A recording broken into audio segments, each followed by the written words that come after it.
Hi అండి, అందరికీ నమస్తే. Welcome to Mokshasri DIY. Last వీడియోలో ఈ లాంగ్ ఫ్రాక్ కటింగ్ చూపించాను కదా అండి. ఈ వీడియోలో స్టిచ్చింగ్ చూపిస్తున్నాను, క్లియర్గా ఎక్స్ప్లెయిన్ చేశాను. సో స్కిప్ చేయకుండా చూడండి. సో ఒకే శారీలో లెహెంగా అండ్ లాంగ్ ఫ్రాక్ కూడా స్టిచ్ చేశాను. సో లెహెంగా వచ్చేసి ఇలా స్టిచ్ చేశాను అనమాట. బ్లౌజు పళ్ళు పార్ట్ వచ్చేసి బాడీకి, లాంగ్ ఫ్రాక్కి ఇలా స్టిచ్ చేశాను అనమాట. సో వీడియో ఫాస్ట్గా ఉంటుందండి. మీకు స్లో కావాలంటే సెట్టింగ్స్ పైన ఇలా వచ్చిన తర్వాత ఇక్కడ ప్లేబ్యాక్ స్పీడ్ ఉంటుంది కదా అండి, అక్కడ స్లో కావాలంటే స్లో, ఫాస్ట్ కావాలంటే 1.25 అలా పెట్టుకోవచ్చు. సో టైం అందరికీ వాల్యుబుల్ కదా అండి, సో అలా చెప్పాను అనమాట. సో ఫస్ట్ వచ్చేసి మనం లైనింగ్ జాయిన్ చేసుకోవాలి హ్యాండ్స్. సో క్లియర్గా అర్థమవుతుందండి, నేను స్టిచ్చింగ్ చేసిందంతా మొత్తం క్లియర్గా పెట్టాను అనమాట వీడియో, అందుకే ఫాస్ట్గా ఉంది. మీకు స్లో కావాలంటే స్లో పెట్టుకోవచ్చు. సో ఇలాగ తర్వాత ఇలాగా రివర్స్ చేసుకొని మనము ఇలాగ స్టిచ్ చేసుకోవాలి దాని మీద. తర్వాత లైనింగ్ జాయిన్ చేసేసుకోవాలి. ఎప్పుడైనా కానీ మనం లైనింగ్ జాయిన్ చేసేటప్పుడు హ్యాండ్ వచ్చేసి ఇలాగా వెడల్పుగా ఇలా పెట్టేసి మనం స్టిచ్ చేసామంటే ముడతలు రావన్నమాట. ఇది వచ్చేసి పట్టుది, మనకు నార్మల్ జరిగే క్లాత్ల కోసం చెప్తున్నాను అనమాట. సో ఇలాగ హ్యాండ్స్ వచ్చేసి ఫ్రంట్ మార్కింగ్ వేసింటాం కదా, రెండు ఇలాగా మనకి ఆపోజిట్ వచ్చేటట్టు చూసుకోవాలి. తర్వాత లైనింగ్ జాయిన్ చేసుకోవాలి బాడీ పార్ట్కి.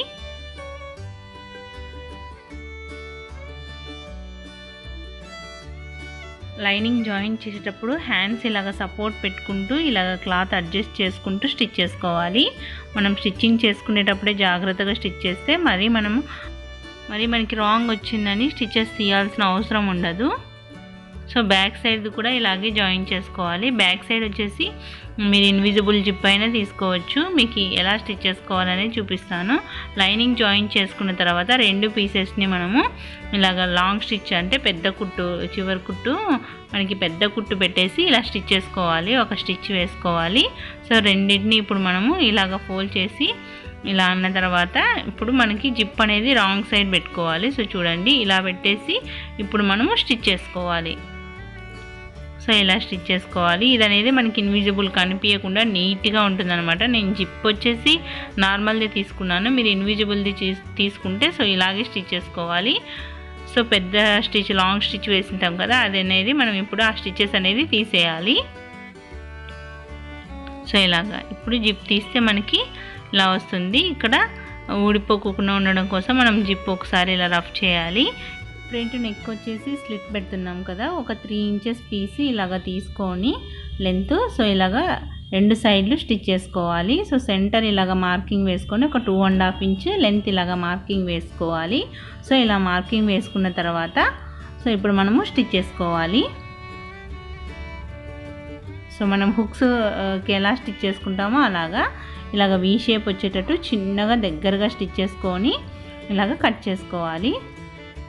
సో కట్ చేసుకొని తిరిగేసుకొని స్టిచ్ చేసుకోవాలి. సో మీరు కావాలంటే పేపర్ స్టిఫ్ క్యాన్వాస్ పెట్టైనా స్టిచ్ చేసుకోవచ్చు.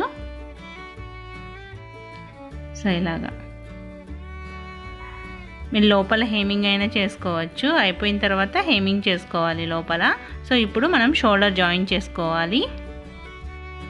ఇప్పుడు నెక్ ఇలా ఫోల్డ్ చేసేసి మనకి నెక్ రౌండ్ ఎంత ఉందో చెక్ చేసుకోవాలి. 6 ఇంచెస్ వచ్చింది. సో 6 ఇంచెస్ని మనం క్యాన్వాస్ ఫోల్డ్ చేసి కట్ చేసుకోవాలి. సో 1కి 2 సార్లు ఇలా చెక్ చేసుకోవాలి అండి. కొంచెం ఎక్కువ తక్కువైనా మనకి ప్రాబ్లం అవుతుంది క్యాన్వాస్ స్టిచ్ చేసుకున్నప్పుడు. కాలర్ వచ్చేసి ఇలా ఫోల్డ్ చేసుకోవాలి. మనం ఆర్మ్ హోల్ ఎలా మార్కింగ్ వేసుకుంటామో అలా మార్కింగ్ వేసుకోవాలి. స్ట్రైట్గా ఒక లైన్ వేసుకొని ఇలా 6 ఇంచెస్ ఇలా మార్కింగ్ వేసుకొని మనకి సెంటర్ 3 ఇంచెస్ ఒక మార్కింగ్ వేసుకోవాలి. సో ఇలాగా రౌండ్ మార్కింగ్ వేసుకోవాలి. అక్కడి నుంచి కాలర్ లెంత్ వచ్చేసి 1 ఇంచ్ మార్కింగ్ వేసుకోవాలి. సో ఇలా మార్కింగ్ వేసుకొని మళ్ళీ 6 ఇంచెస్ ఇలాగ మార్కింగ్ వేసుకొని స్ట్రైట్గా ఒక లైన్ మార్క్ చేసుకోవాలి. సో కరెక్ట్గా చూసుకోవాలి. పైన మనము 1 ఇంచ్ మార్కింగ్ వేసుకున్నాం కదా, జస్ట్ ఇలాగా ఒక 1/4 ఇలాగ రౌండ్ మార్కింగ్ వేసుకోవాలి. ఇక్కడ వచ్చేసి ఓపెన్ అండి, కాలరు జిప్ పెట్టాం కదా బ్యాక్, సో అందుకోసము. నార్మల్గా అయితే ఫోల్డింగ్ రావాలి. మీకు క్లియర్గా ఈ వీడియో వచ్చేసి కాలర్ గురించి డిస్క్రిప్షన్ బాక్స్లో లింక్ ఇస్తాను, చెక్ చేయండి. సో ఇలా కట్ చేసుకోవాలి. సో ఇలాగ ఓపెన్ వచ్చేస్తుంది బ్యాక్ సైడు. సో మనకి వన్ సైడ్ గమ్ ఉంటుంది కదా, అటు సైడ్ మీరు ఐరన్ అయినా చేసుకోండి, లేదు అంటే నేను డైరెక్ట్గా స్టిచ్ చేస్తున్నాను, అది కూడా ఒకసారి చూడండి. సో ఇలాగా కట్ చేసుకోవాలి. ఆపోజిట్ కలర్ క్లాత్ తీసుకున్నాను నేను, pink colour. So double folding మీద ఇలాగ పెట్టేసి ఇప్పుడు స్టిచ్ చేసుకోవాలి. సో ఇలాగా మీరు ఐరన్ అయినా చేసుకోవచ్చు. సో ఇలాగా ఒక క్యాన్వాస్ కదలకుండా ఒక స్టిచ్ వేసుకోవాలి.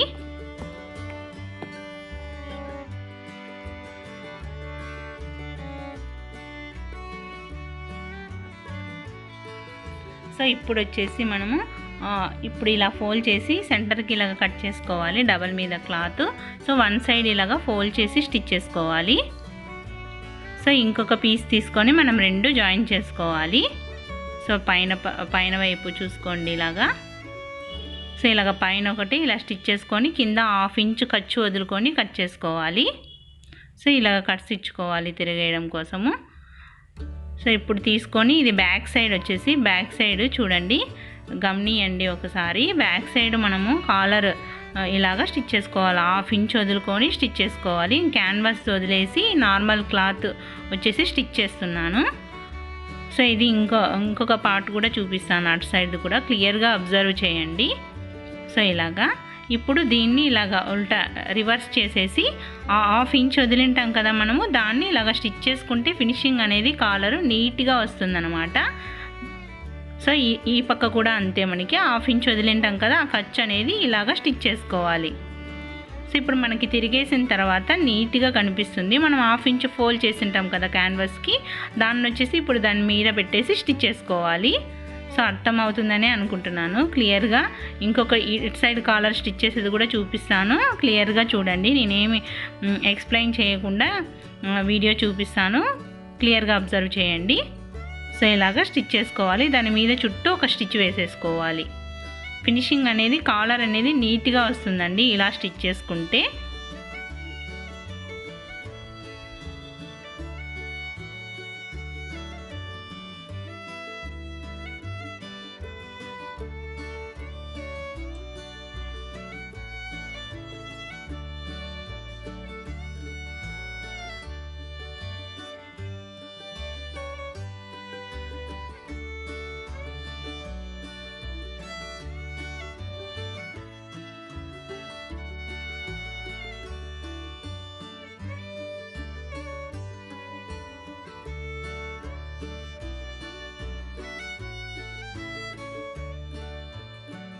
ఎవరికైనా ఈ కాలర్ స్టిచ్చింగ్ అర్థం కాలేదంటే నాకు కామెంట్ సెక్షన్లో కామెంట్ చేయండి, సపరేట్గా ఈ వీడియో చేసి మీకు క్లియర్గా ఎక్స్ప్లెయిన్ చేసి చూపిస్తాను.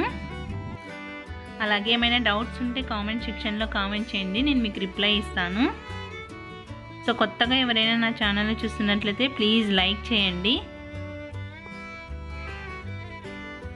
సో కంప్లీట్ అయిపోయింది. బ్యాక్ వచ్చేసి జిప్ చూడండి ఇలా ఉంది. ఫ్రంట్ వచ్చేసి నేను ఫ్యాబ్రిక్ బటన్స్ అయినా చేసి పెట్టుకోవచ్చు, నేను ఇలాగా రెడీమేడ్ బటన్స్ పెట్టాను అనమాట. ఇప్పుడు హ్యాండ్స్ స్టిచ్ చేసుకోవాలి. హ్యాండ్స్ వచ్చేసి మనం సెంటర్ ఖర్చు పెట్టుకుంటాం కదా, అక్కడి నుంచి షోల్డర్ జాయింట్ చేసి ఉంటాం కదా, అక్కడే సెంటర్ పాయింట్ అనేది చూసుకొని స్టిచ్ చేసుకోవాలి. ఇలాగ ఫ్రంట్కి బ్యాక్ది చూసుకొని స్టిచ్ చేసుకోవాలి. సో హ్యాండ్స్ వచ్చేసి డబల్ స్టిచ్ వేసుకోవాలి. మీకు ఇలా సెంటరు షోల్డర్ జాయిన్ చేసిన దగ్గరే మనం ఖర్చు పెట్టి స్టిచ్ చేసామంటే మనకి ఎక్కువ తక్కువ లేకుండా ఈక్వల్గా వస్తాయన్నమాట. సో ఇప్పుడు కింద గేరా స్టిచ్ చేయడం కోసము బాడీ పార్ట్ సెంటర్కి ఇలాగ మార్కింగ్ వేసుకోవాలి. సో గేరా పార్ట్ కింద కూడా సేమ్ ఇలా సెంటర్ మార్కింగ్ వేసుకొని ఇలాగా ఒక 2-3 ఇంచెస్ గ్యాప్ వదులుకొని మనము సైడు ఇలాగ ఫ్రిల్స్ ప్లేట్స్ పెట్టుకుంటూ స్టిచ్ చేసుకోవాలి. అలాగైతే మనకి మార్కింగ్ వేసుకున్నామంటే ఫ్రిల్స్ అనేది ఈక్వల్గా వస్తాయన్నమాట. సో ఇలాగ స్టిచ్ చేసుకోవాలి అన్నీ. సో ఇటు సైడ్ కూడా ఒక 2-3 ఇంచెస్ గ్యాప్ వదులుకోవాలి, మనకి సైడ్ ఆల్టరేషన్ స్టిచ్ వేసుకుంటాం కదా అందుకోసము. సో ఇప్పుడు లైనింగ్ కూడా సేమ్ ఒక 2 ఇంచెస్ గ్యాప్ వదులుకొని సైడ్ ఖర్చు కోసము ఇలాగ ఫ్రిల్స్ అనేది ఈక్వల్గా స్టిచ్ చేసేసుకోవాలి. 6 ఇంచెస్ అటు సైడ్, 6 ఇంచెస్ ఇటు సైడ్, మనం నడుము ఎంత పెట్టుకున్నామో చూసుకొని ఇలాగా ఎక్కువ తక్కువ అయితే ఒక ఫ్రిల్ అటు ఇటు వదిలేసుకోవచ్చు. ఇప్పుడు మనం లైనింగ్ జాయిన్ చేసుకునేటప్పుడు మనకి బాడీ పార్ట్ అనేది మధ్యలో వచ్చేటట్టు చూసుకొని ఇలాగ లైనింగ్ జాయిన్ చేసుకోవాలి. అప్పుడు మనకి ఖర్చు అనేది కనిపించకుండా ఫినిషింగ్ అనేది నీట్గా ఉంటుందన్నమాట. సో చూడండి మీకు అర్థమవుతుంది. సో బాడీ పార్ట్ అనేది మనకి లైనింగ్కి మెయిన్ ఫ్యాబ్రిక్కి మధ్యలో ఉండాలి. సో చూడండి ఇలాగా మనకి ఇలా నీట్గా ఉంటుందన్నమాట. ఇప్పుడు డోరీ స్టిచ్ చేసుకోవాలి. బ్యాక్ సైడ్ వచ్చేసి ఇది లెంత్ 28 ఇంచెస్ 30 ఇంచెస్ అలా ఎంత లెంత్ ఉంటే అంత బాగుంటుంది. నేను 27 ఇంచెస్ తీసుకున్నాను. సో ఇలాగా ఫోల్డింగ్ చేసుకొని మనం ఇలాగ క్రాస్గా స్టిచ్ చేసుకోవాలి. ఇలాగా స్టిచ్ చేసుకొని తిరిగేసుకోవాలి. మనకి విడ్త్ ఉన్నా కూడా బాగా లుక్ అనేది చిన్నపిల్లలకి బాగా క్యూట్గా బాగుంటాయి అన్నమాట. ఇది విడ్త్ వచ్చేసి నేను 5 ఇంచెస్ తీసుకున్నాను అనమాట. లెంత్ వచ్చేసి 27 అలా తీసుకున్నాను. సో మీకు ఇంకా ఎక్కువ ఉన్న 30 ఇంచెస్ వరకు అయినా తీసుకోవచ్చు. ఇక్కడ ఒక 1 ఇంచ్ పైకి ఇలా వదులుకొని ఇలా డోరీ స్టిచ్ చేసుకోవాలి ముందే. సో ఇప్పుడు మనము హ్యాండ్స్ విడ్త్ వచ్చేసి 4 ఇంచెస్, ఆర్మ్ హోల్ దగ్గర ఒక 6 ఇంచెస్ ఇలా చూసుకొని స్టిచ్ చేసుకున్నామంటే మళ్ళీ మనకి అనేది ఫిట్టింగ్ అనేది పర్ఫెక్ట్గా ఉంటుందన్నమాట.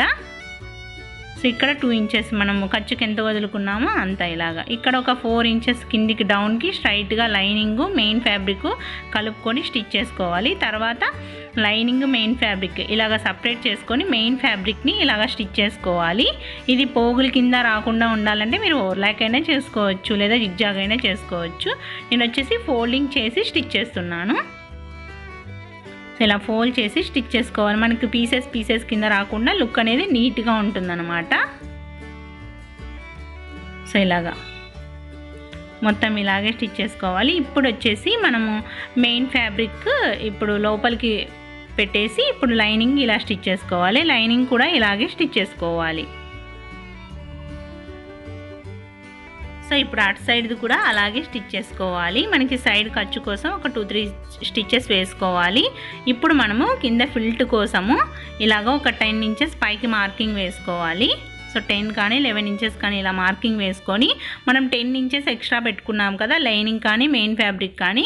సో ఇలాగ కింద నుంచి ఇలా చూసుకోండి. మనం 5 ఇంచెస్ బెల్ట్ పెట్టామంటే డబల్ మీద 10 ఇంచెస్ సరిపోతుంది. సో కింద నుంచి ఇలాగ టేప్తో ఇలా చూసుకుంటూ 10 ఇంచెస్ పెట్టుకొని 5 ఇంచెస్కి ఇలా మార్కింగ్ వేసుకుంటూ స్టిచ్ చేస్తే మనకు అనేది బెల్ట్ అనేది నీట్గా ఈక్వల్గా వస్తుందన్నమాట. ఎక్కడైనా మీకు ఏదైనా క్లాత్ మనకి కొంచెం ఎక్కువ తక్కువ వచ్చిందంటే చిన్నగా కనిపించకుండా చిన్నగా కుచ్చులాగా పెట్టండి. సో ఇలా స్టిచ్ చేసుకోవాలి. ఇది వచ్చేసి బార్డర్ కిందకు వెళ్ళేటట్టు ఇలాగ బెల్ట్ పెట్టాను అనమాట. మీరు ఎక్కువ క్లాత్ తీసుకుంటే చిన్నపిల్లలకి 2 బెల్ట్లు అయినా పెట్టుకోవచ్చు, పైన ఒకటి కింద ఒకటి అలాగా. సో ఇలాగ లుక్ వచ్చేసి ఇలా ఉంది. ఐ హోప్ ఈ వీడియో మీ అందరికీ నచ్చిందని అనుకుంటున్నాను. నచ్చితే తప్పకుండా లైక్ చేయండి, షేర్ చేయండి, సబ్స్క్రైబ్ చేయండి. Thanks for watching. Don't forget to subscribe for more videos. Thanks. Have a